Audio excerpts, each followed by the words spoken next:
In the past days, Sayadaw has been speaking about how to make the Dhammas good, which are needed in order for one to master oneself. If in the world the number of people who were able to master themselves, who are able to control themselves, would increase, if there were a lot of people who could do this, the world would be peaceful. Most people in the world cannot control themselves, cannot master themselves. And because of this, the world is seething, boiling hot. The Buddha spoke about the ways to master oneself. He taught the trainings of sila, morality, samadhi, concentration, and panya, wisdom. And he also spoke about what are our social responsibilities, our responsibilities as humans.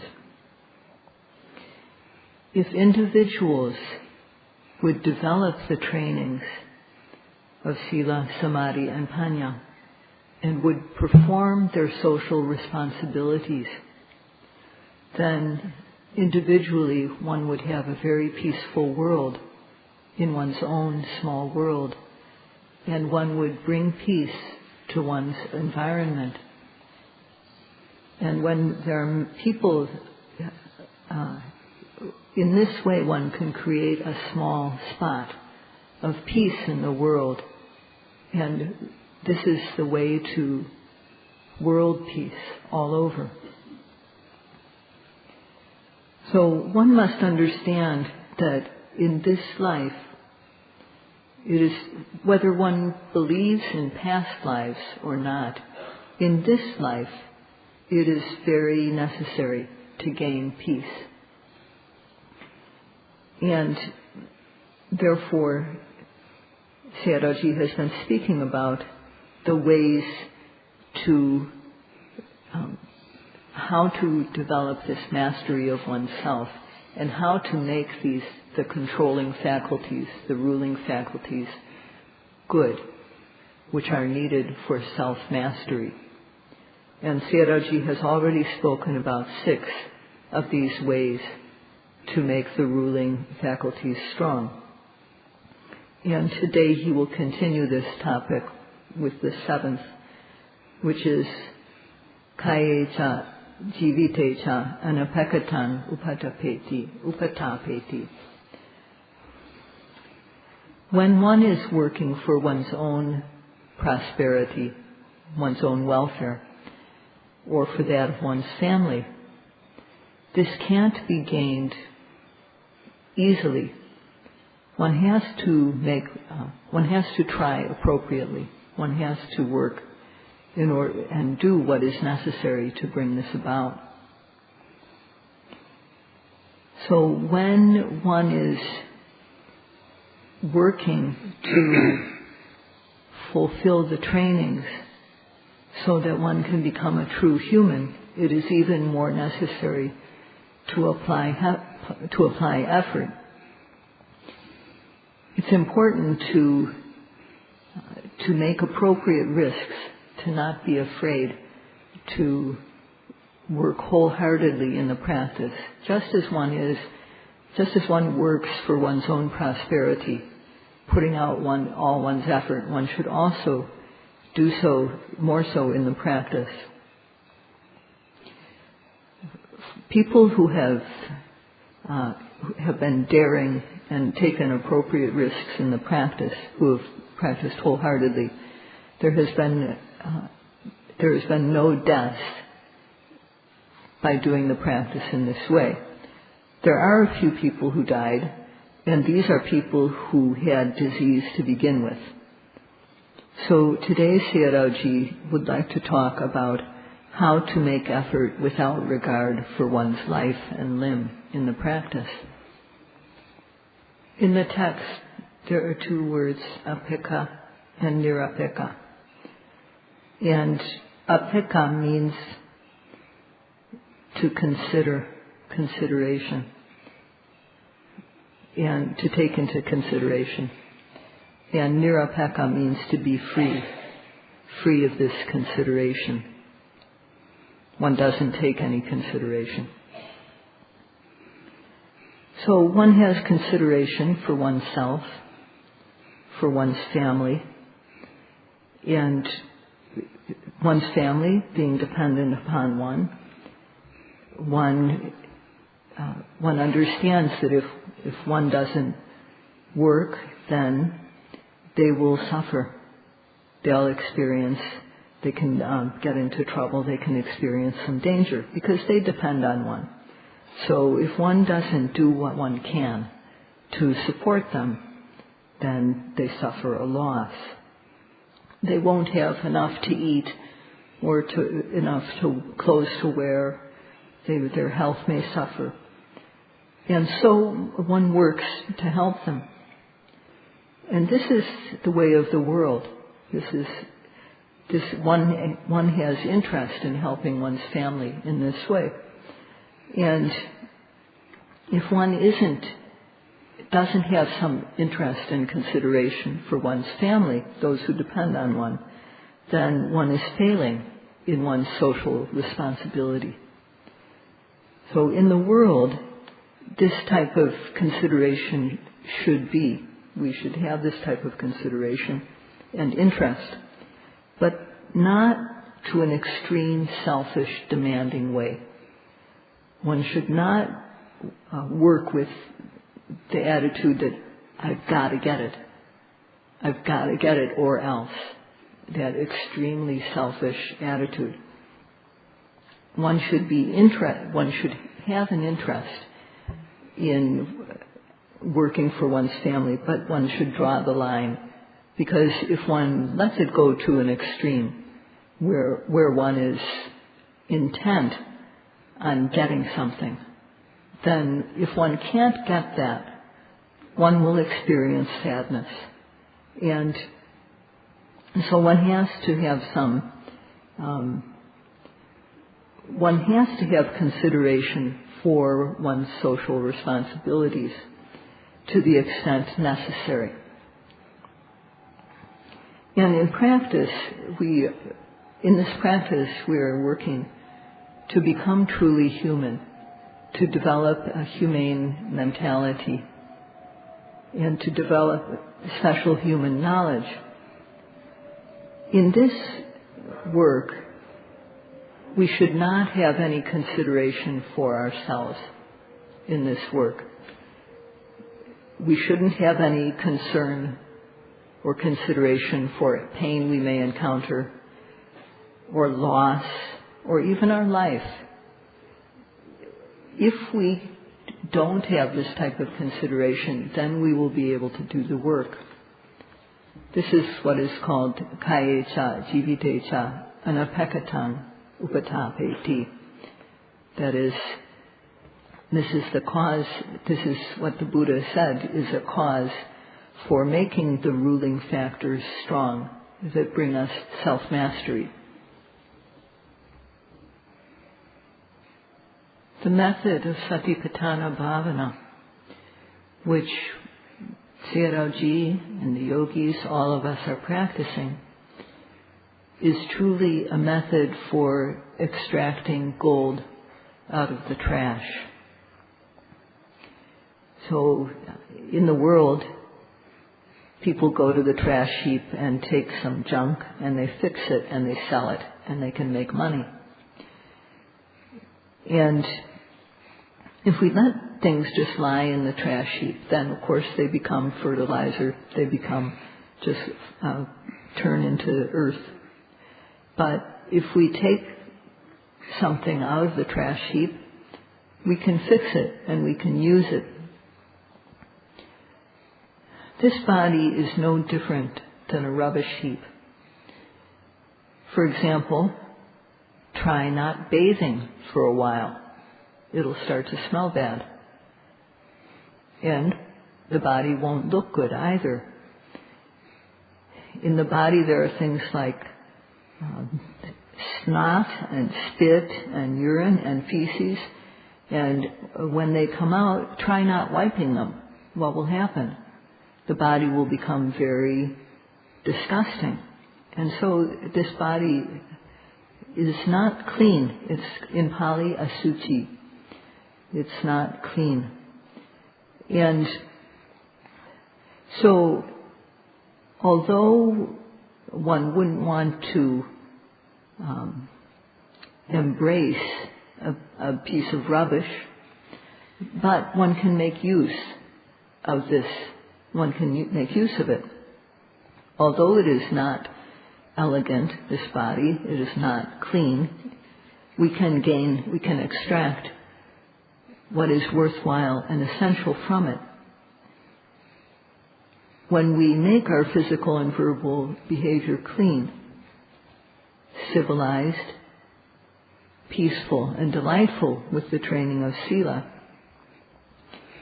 this is using the body to extract gold. And from here, after taking up the training of sila, one can continue and make the mind clean so that the mind doesn't want to kill or harm people.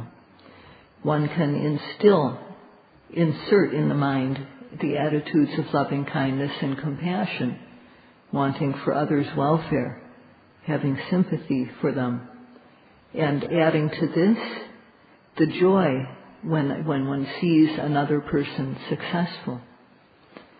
And then, on top of that, equanimity, the attitude that understands we all go according to our karma, and therefore, despite our wants for another person to be well and happy, they have their karma.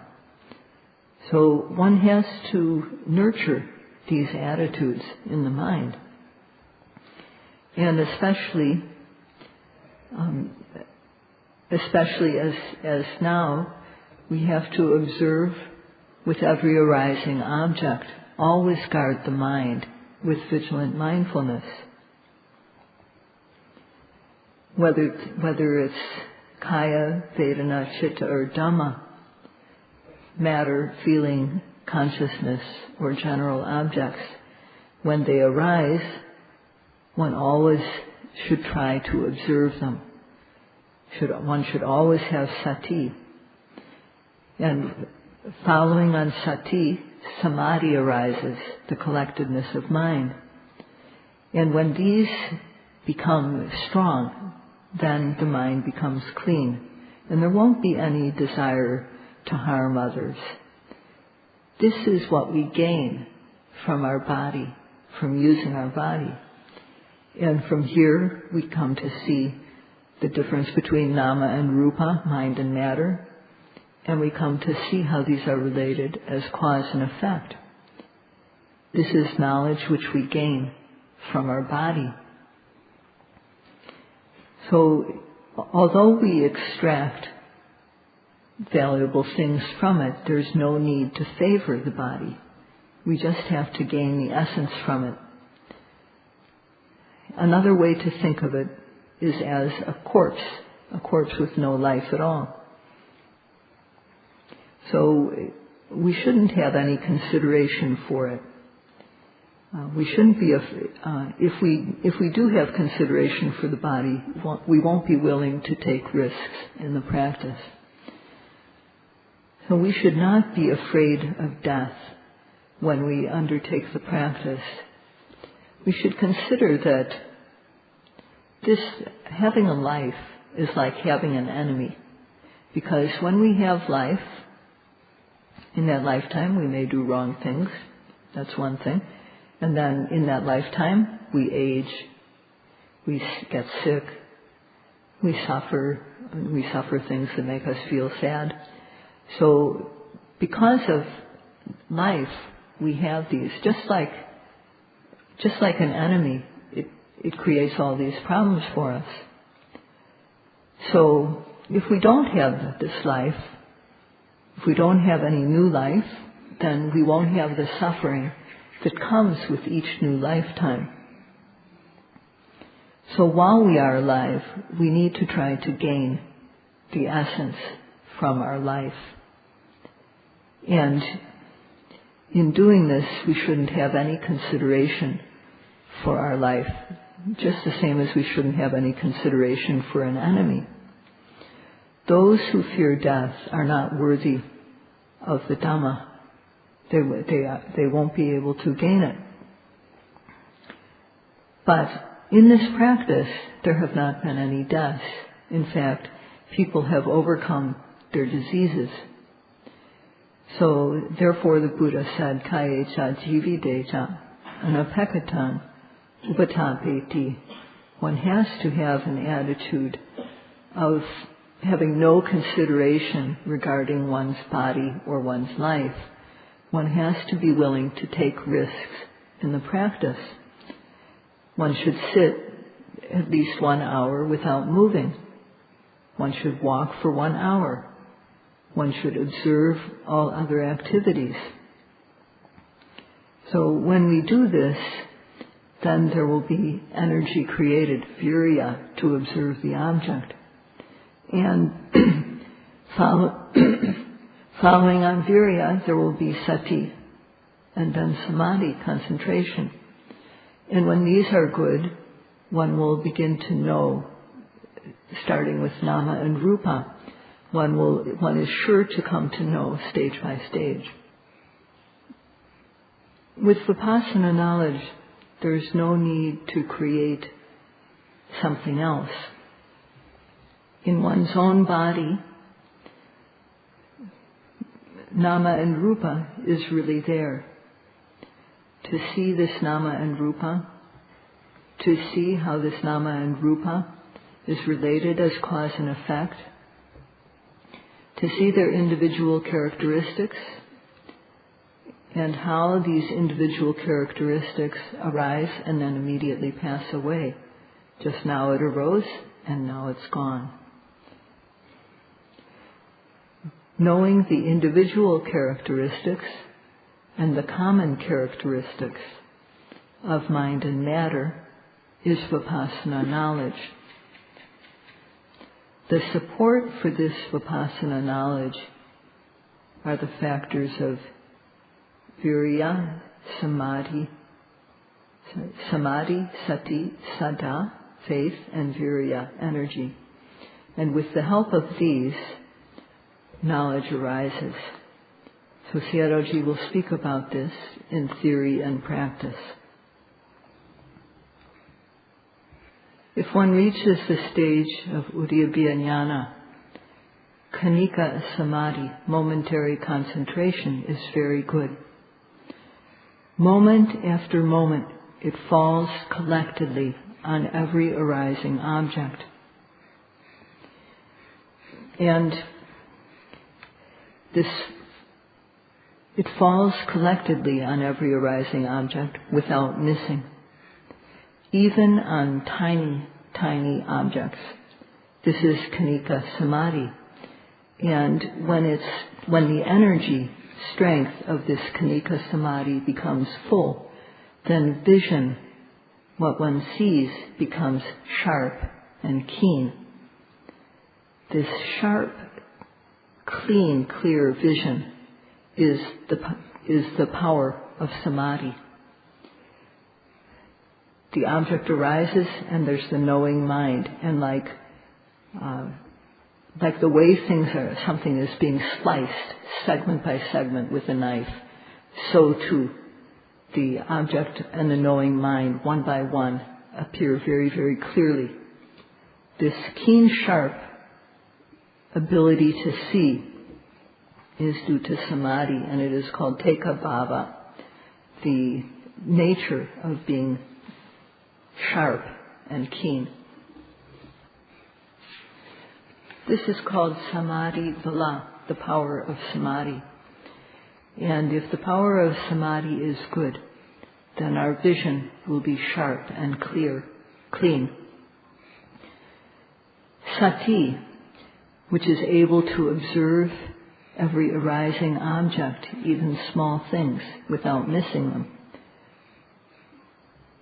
When it observes every arising object and is strong, not missing, Or when one misses, one knows it immediately.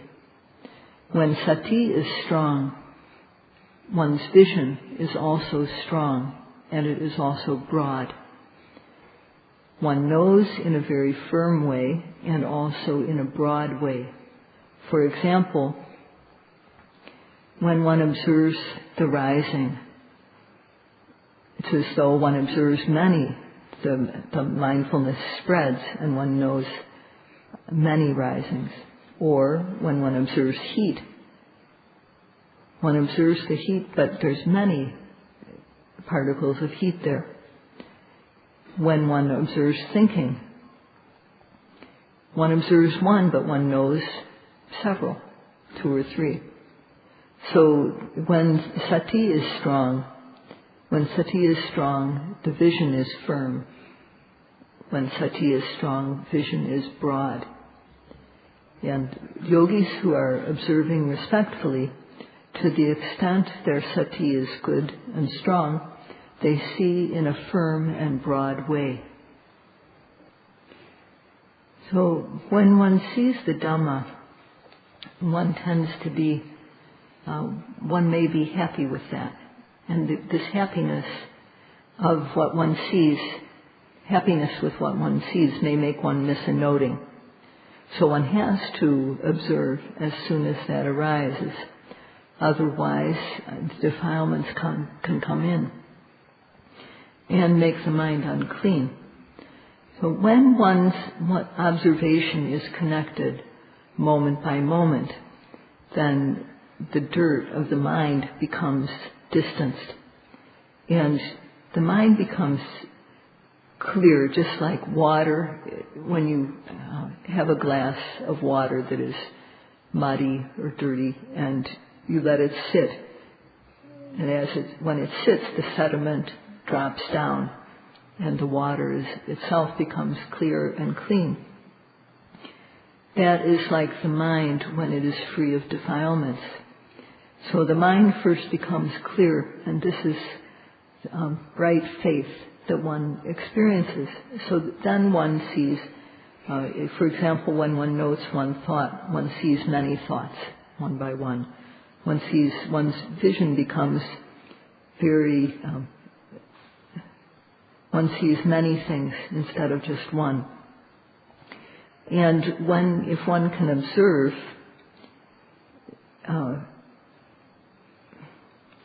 without missing, then one's knowledge will become quick and clear.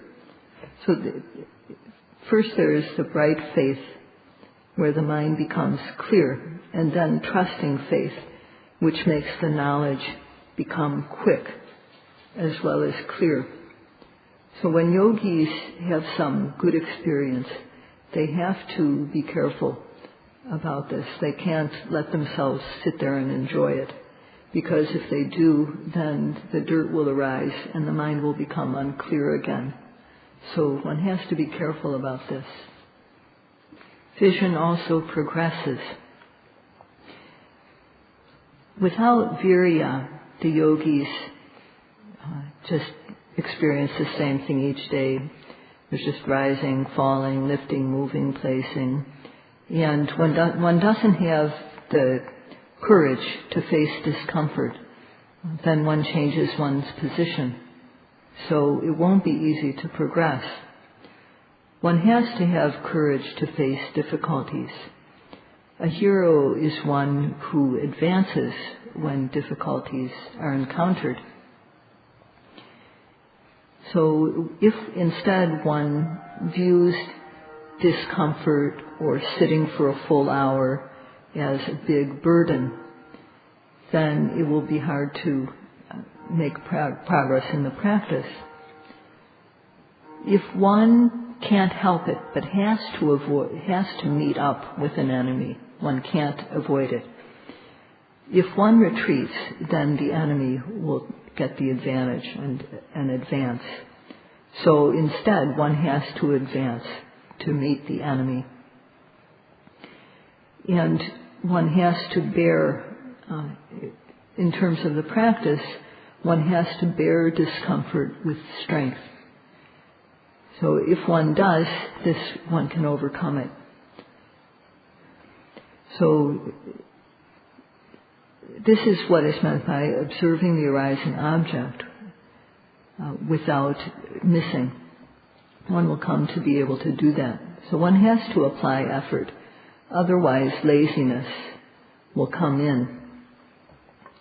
And when laziness comes in, other kilesas will also come in. And one's courage will be weakened. And one won't be brave enough to face difficulties. But if one faces the discomfort and the obstacles, one can overcome them. And one gains courage by this. One becomes bold. And because one's effort increases and becomes strong, knowledge progresses. To the extent that one's effort is good, then sati, samadhi, clarity of mind, and virya become good. So when the virya progresses and the power of virya is strong, then one's vision will progress. When samadhi is strong, then our knowledge becomes sharp and clean. When sati is strong, knowledge becomes firm and broad.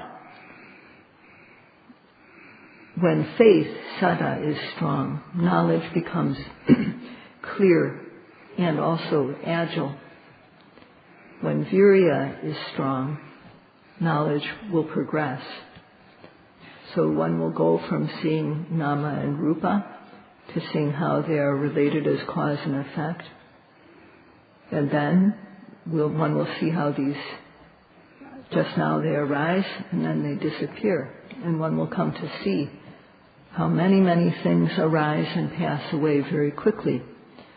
When one's noting can't keep up with the objects, when one can't label them because they are so fast, one can just watch them one by one. So at this point the vision is very clear.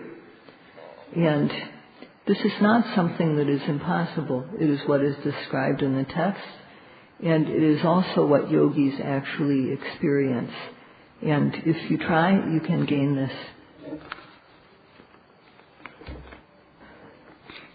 Because one makes effort courageously, wholeheartedly, daringly, one's vision becomes sharp and clean, sharp and keen. It becomes firm and broad. One's vision becomes clear and agile, and it progresses steadily. At this time, will there be any boredom?